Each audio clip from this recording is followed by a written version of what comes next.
Hello friends, welcome to the beautiful Vizag YouTube channel. ఈ రోజు మనం చూడబోతున్నాం పెందుర్తిలో గల అయ్యప్ప స్వామి దేవాలయాన్ని. ఈ దేవాలయాన్ని ఉత్తరాంధ్ర శబరిమల అని కూడా పిలుస్తుంటారు. ఈ దేవాలయాన్ని చాలా విశాలమైన ప్రాంగణంలో నిర్మించారు. పేరుకు తగ్గట్టుగానే ఇది మన ఉత్తరాంధ్ర వాసులందరికీ నిజంగానే మరొక శబరిమలగా నిలిచింది. ఈ దేవాలయం ప్రాంగణంలో ఒక శివలింగాన్ని ప్రతిష్ఠించారు. ఈ శివలింగాన్ని మనం మన చేతులతో జలాభిషేకం చేసుకోవచ్చు. ఇది చాలా గొప్ప వరవడి ఈ దేవాలయంలో మనకు కనిపిస్తుంది. ఈ దేవాలయం 3 అంతస్తులుగా నిర్మించబడినది. కింది అంతస్తులో హోమాలు, యజ్ఞాలు అవి చేస్తుంటారు.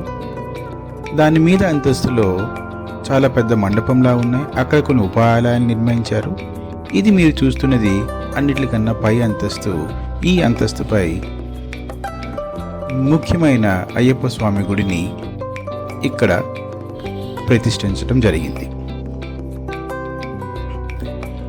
ఇక్కడ మనం పైకి ఎక్కగానే మనకి బొట్టు పెట్టుకోవడానికి అన్ని రకాల సదుపాయాలని, అద్దము అన్నిటిని ఇక్కడ కల్పించారు.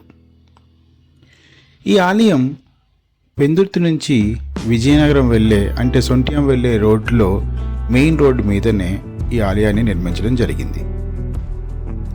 ఈ ఆలయంలో చాలా ఉపాలయాలు మళ్ళీ ఉన్నాయి. ఇప్పుడు మనం చూస్తుంది ఇది గణపతి దేవుడి ఉపాలయం. ఇది టెంపుల్ యొక్క సైడ్ వ్యూ. మీరు చూడొచ్చు, ఈ టెంపుల్ని చాలా చాలా అందంగా తీర్చిదిద్దారు.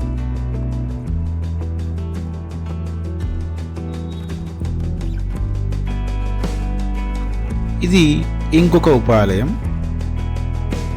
మెయిన్ గుడి అయ్యప్ప స్వామి టెంపుల్కి కుడి వైపున సుబ్రహ్మణ్య స్వామి ఉపాలయాన్ని నిర్మించారు.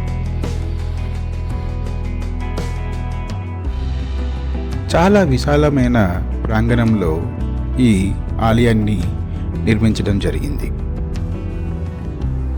చూడండి, ఎన్నో కళాకృతుల్ని ఈ ఆలయం మీద నిర్మించడం జరిగింది. చాలా చాలా అందంగా ఉంటుంది ఈ ఆలయం చూడటానికి. ఆ కలర్ కానీ గోల్డెన్ కలర్లో చాలా చాలా బాగా ఈ ఆలయాన్ని తీర్చిదిద్దారు.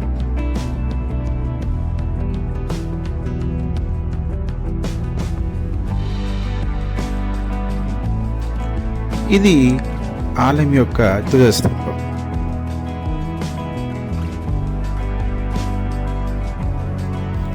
ఇది ఆలయం యొక్క ఫ్రంట్ వ్యూ. చాలా అందంగా ఉంటుంది. ఈ ఆలయంలో నిర్మించిన ప్రతి స్తంభం కానీ, ధ్వజస్తంభం కానీ, లేదా కళాకృతులు కానీ అన్నీ చాలా చక్కగా తీర్చిదిద్దారు. ఈ ఆలయానికి ప్రతిరోజు ఎంతోమంది భక్తులు వచ్చి దేవుణ్ణి దర్శించుకుంటుంటారు. ఒక పెందుర్తి, వైజాగే కాకుండా చుట్టుపక్కల ప్రాంతాలన్నిటి నుంచి తండోపతండాలుగా భక్తులు వచ్చి ఈ ఆలయాన్ని దర్శించుకుంటుంటారు. ఇది ఆలయం యొక్క మెయిన్ గర్భాలయం అంటే అయ్యప్ప స్వామి టెంపుల్. ఇక్కడ పూజారులు కూడా చాలా బాగా ప్రతి ఒక్కరి గోత్రనామాలతో పూజించి వాళ్ళకి తీర్థప్రసాదాలు చాలా చక్కగా అందిస్తుంటారు. చూడండి, ఆ స్వామి ఎంత అందంగా ఉన్నారు.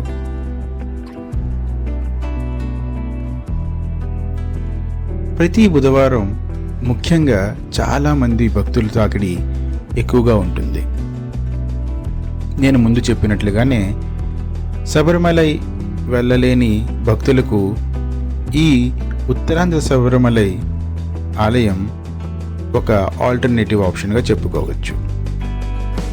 నిజంగానే మనం ఆ శబరిమల వెళ్ళి ఆ స్వామిని దర్శించుకుంటే ఎంత మనకి ఆనందమైన అనుభూతి కలుగుతుందో అలాంటి అనుభూతే మనం ఇక్కడ ఈ స్వామిని దర్శించుకొని కూడా పొందవచ్చు.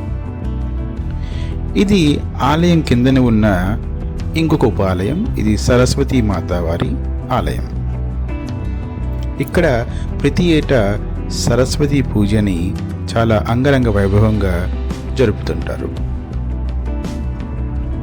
ఇది ఆలయం యొక్క ఫ్రంట్ వ్యూ.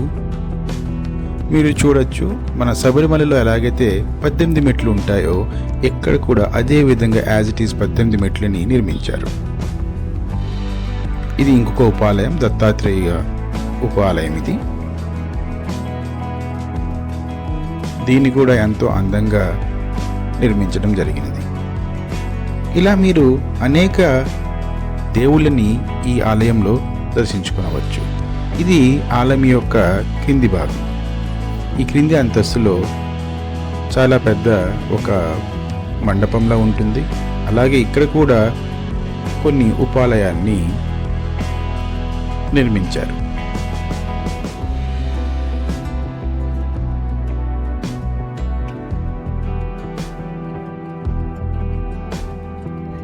ఇప్పుడు మనం చూస్తుంది ఇది యాక్చువల్గా దుర్గాదేవి గారి ఆలయం.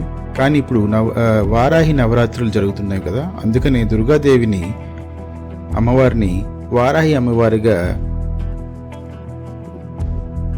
తీర్చిదిద్ది ఇక్కడ స్పెషల్ వారాహి నవరాత్రులను పూజలను జరుపుతున్నారు. అలాగే అలా కొంచెం ముందుకు వస్తే రైట్ సైడ్కి మనం ఇక్కడ శివపార్వతుల విగ్రహాన్ని కూడా చూడొచ్చు.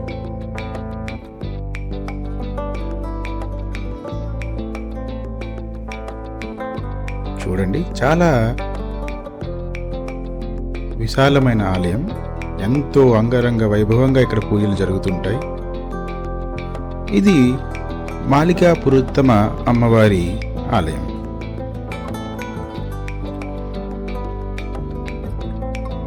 చాలా అందంగా నిర్మించబడింది. ఫ్రెండ్స్, ఈ ఆలయాన్ని నిర్మించడానికి చాలామంది చాలా కృషి చేసి ఈ ఆలయాన్ని నిర్మించారు.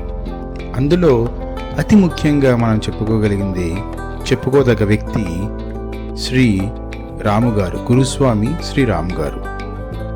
ఆయన ఈ ఆలయ నిర్మాణానికి ఎంతో శ్రమించారు. ఇది ఆలయం యొక్క parking place. Thank you friends.